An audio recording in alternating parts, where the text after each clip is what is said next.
Okay, now we have propaganda technique number 6. This is called plain folks. And we've got two different sides of the definition that we're going to use for this.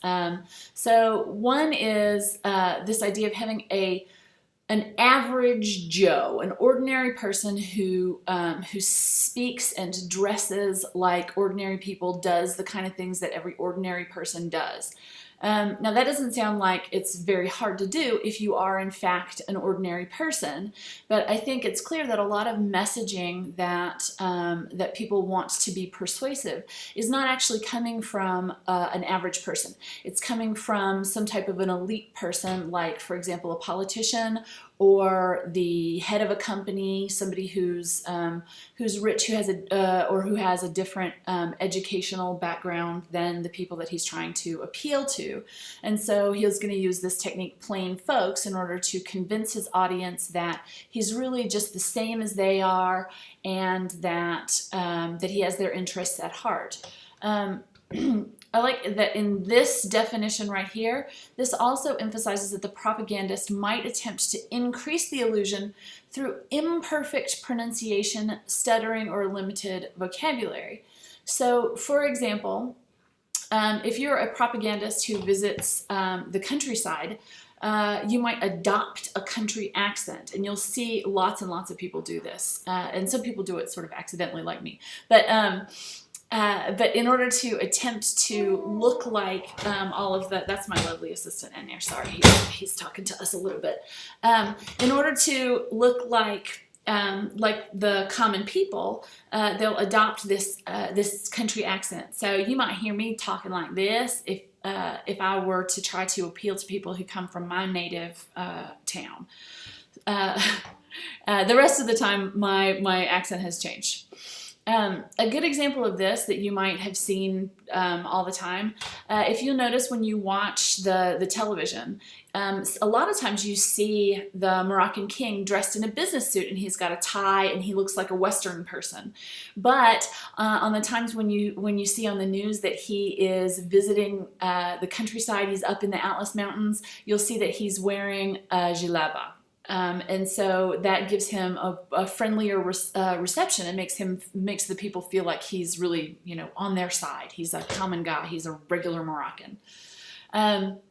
So in plain folks advertisement or political propaganda, you often see people doing the things that are just ordinary people things. So here's some examples.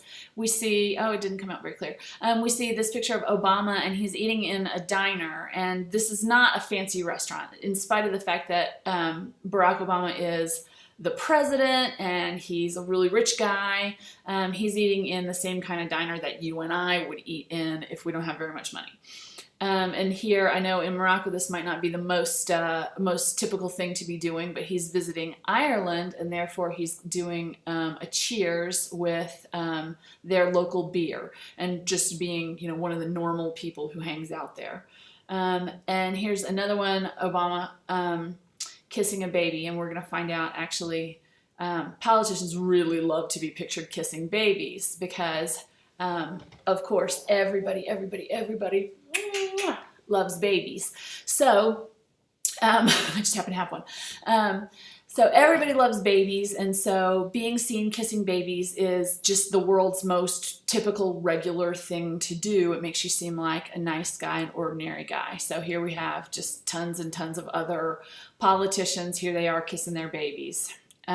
Here's another example. This is also, he's a politician, but this one overlaps between the political and the advertising, because you can see one thing he's trying to do here is to sell a book.